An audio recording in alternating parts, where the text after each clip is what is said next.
Imagine a child sitting outside the classroom, not because he was weak in studies, not because he was poor, but because society believed his touch could pollute. That child was none other than Bhimrao Ramji Ambedkar. Born in 1891 in a deeply divided India, Ambedkar didn't inherit privileges, he inherited humiliation. He was denied water in school, denied dignity in the public spaces. Even teacher hesitated to touch his notebook. But history changes when pain meets purpose. While society tried to crush him, Ambedkar chose education as rebellion. He studied relentlessly under the street lamp through hunger, loneliness, and insult.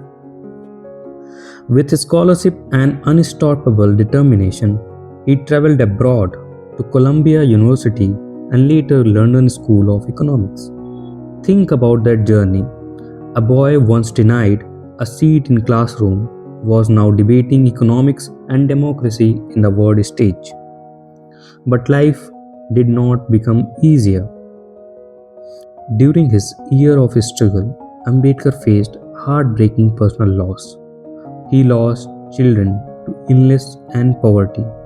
One often remembered is how grief surrounded his family life while he remained buried in books and public work. Too many. This seems impossible. How does a man continue studying while carrying unbearable pain? Because Ambedkar believed something larger than himself was at stake, not just his future, the future of millions. When India fought the British for political freedom, Ambedkar asked a dangerous question: what is the meaning of freedom if society itself remains unequal? He fought not only colonialism but also caste oppression, social exclusion, and political hypocrisy. As a chairman of the drafting committee of the Indian Constitution, he gave India more than laws. He gave oppressed a voice, reservation, representation, constitutional right, equality before law. These were not charity. They were instrument of justice.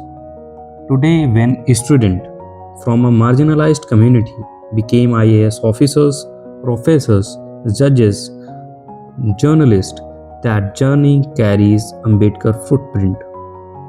But Ambedkar also warned India about something many still ignore: blind party politics. In interviews and speeches, including discussion later broadcast internationally through the BBC era, he repeatedly warned that democracy can fail when citizens worship leaders instead of questioning them. And nowadays we are seeing these type of phenomena in the Indian politics. He believed political parties often reduce people into vote banks. His message was simple: do not vote because of the caste, do not vote because of the religion, vote for the justice, education, accountability, and human dignity. But nowadays we are seeing in the Indian politics that the people are segregated in the form of vote bank, in the name of caste, in the name of religion, in the name of reason, in the name of language, and much more social identities. Even today, India debates reservation, social inequality, identity politics, freedom of speech, and constitutional morality. And in each debate, Ambedkar still speaks. Ambedkar never wanted sympathy, he wanted transformation. That is why his famous call still burns with relevance: educate, agitate, and organize. Not violence, not hatred, but awakening. A society once refused him water, yet he became the man who gave rights to millions. That is not just a biography, that is one of the greatest revolutions in human history.